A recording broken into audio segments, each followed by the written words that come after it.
الحمد للہ وحدہ والصلاة والسلام علی من لا نبی بعدہ اعوذ باللہ من الشیطان الرجیم قالت یا ایہا الملأ انی القی الی کتاب کریم۔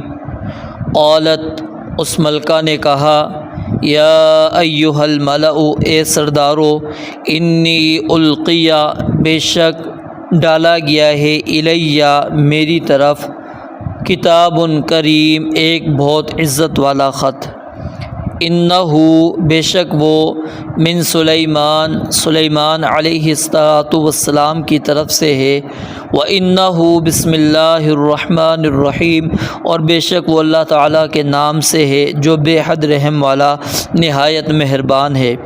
اللہ تعالی علی واتونی مسلمین، یہ کہ میرے مقابلے میں سرکشی نہ کرو اور فرما بردار بن کر میرے پاس آ جاؤ۔ ان آیات کے اندر دو باتیں موجود ہیں۔ ایک، خط لکھنے کے آداب ان آیات کے اندر بیان کیے گئے ہیں، اور نمبر دو، ملکہ سبا نے اس خط کو کتاب کریم کا قرار دیا ہے، عزت والا خط قرار دیا ہے۔ عزت والا خط کیوں اس کو قرار دیا گیا؟ اس کی وجہ یہ ہے، نمبر ایک، یہ خط ملکہ سبا کے پاس سفارتی وفد کے بجائے ایک پرندے کے ذریعے سے لایا گیا تھا، تو یہ عجیب و غریب طریقے سے اور معمول سے ہٹ کر اس کی جانب خط پھینکا گیا۔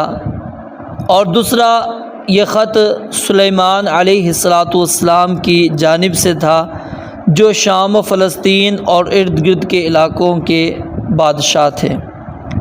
نمبر تین، اس خط کی ابتدا کے اندر اللہ رب العالمین کے نام تھے، ان کے بتوں کے نام اس کے اندر موجود نہیں تھے۔ اور نمبر چار، یہ خط انتہائی مختصر اور جامع تھا کہ لکھنے والے کی پوری مراد چند لفظوں میں ہی مکمل ادا ہو رہی تھی۔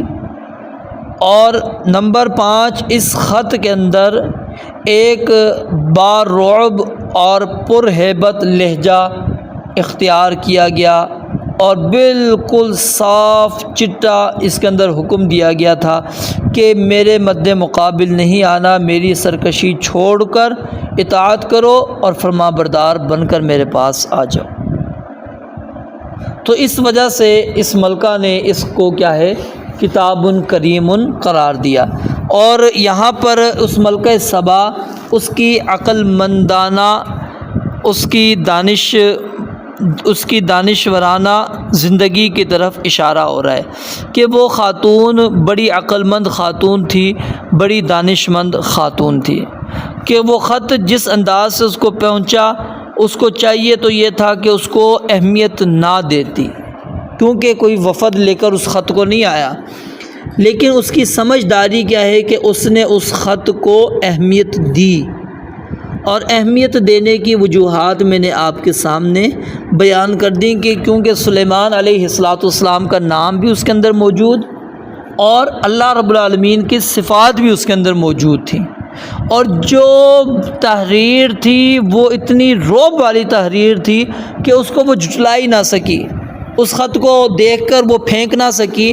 اس نے اس کے اوپر غور و فکر تدبر کرنے کے لیے اپنے سرداروں کو جمع کر دیا اور کہا کہ یہ خط آیا تو ہے اور غیر معمولی طریقے سے آیا ہے، لیکن یہ خط جو ہے کچھ نہ کچھ اثر ضرور رکھے گا۔ اور ادب اس کے اندر خط کے کیا بیان ہوئے ان آیات کے اندر؟ آیات کے اندر تو پہلے نام ہے، پھر بسم اللہ ہے۔ ادب ویسے یہ ہے کہ پہلے آپ نے بسم اللہ لکھنی ہے، اس کے بعد خط لکھنے والے کا نام، اس کے بعد جس کی جانب خط لکھا جا رہا ہے اس کا نام، اور پھر نمبر چار، انتہائی مختصر اور جامع بات لکھنی چاہیے۔ یہ ادب ہے خط کا۔ اور رسول اللہ صلی اللہ علیہ وسلم کا خط اسی طرح کا تھا، صحیح البخاری کے اندر موجود ہے۔ آپ نے پہلے بسم اللہ لکھی، بسم اللہ الرحمن الرحیم، من محمد عبد اللہ ورسولہ الی ہرقل عظیم الروم۔ آپ نے پہلے بسم اللہ لکھی، اس کے بعد اپنا تعارف لکھا اور اس کے بعد جس کی جانب خط لکھا جا رہا اس کا نام لکھ دیا۔ تو یہی طریقہ خط کا ہونا چاہیے۔ جہاں تک تعلق ہے ان آیات کا کہ اس میں پہلے سلیمان علیہ السلام کا نام ہے، پھر بسم اللہ ہے، پھر وہ جو بات اس کے اندر لکھی وہ موجود ہے، تو یہ در حقیقت ملکہ سبا نے اس انداز کے اندر بات کی۔ خط اس طرح نہیں تھا، خط اسی طرح ہی لکھا ہوا تھا جس طرح کہ پہلے بسم اللہ، پھر سلیمان علیہ السلام کا نام، پھر وہ آگے گفتگو موجود تھی۔ لیکن ملکہ سبا نے کیونکہ سرداروں کو جمع کیا، جمع کرنے کا مقصد کیا تھا، وہ اس نے بیان کیا کہ انی القیہ الیہ کتاب کریم، کہ میرے پاس ایک خط پھینکا گیا ہے جو بڑا معزز خط ہے، اور وہ خط عام خط نہیں ہے بلکہ سلیمان علیہ السلام کی جانب سے وہ خط آیا ہے، اور اس کے اندر یہ تحریر لکھی ہوئی ہے۔ رب العالمین سے دعا ہے اللہ تعالی ہمیں سمجھنے اور عمل کرنے کی توفیق عطا فرمائے۔ وآخر دعوانا ان الحمد للہ رب العالمین۔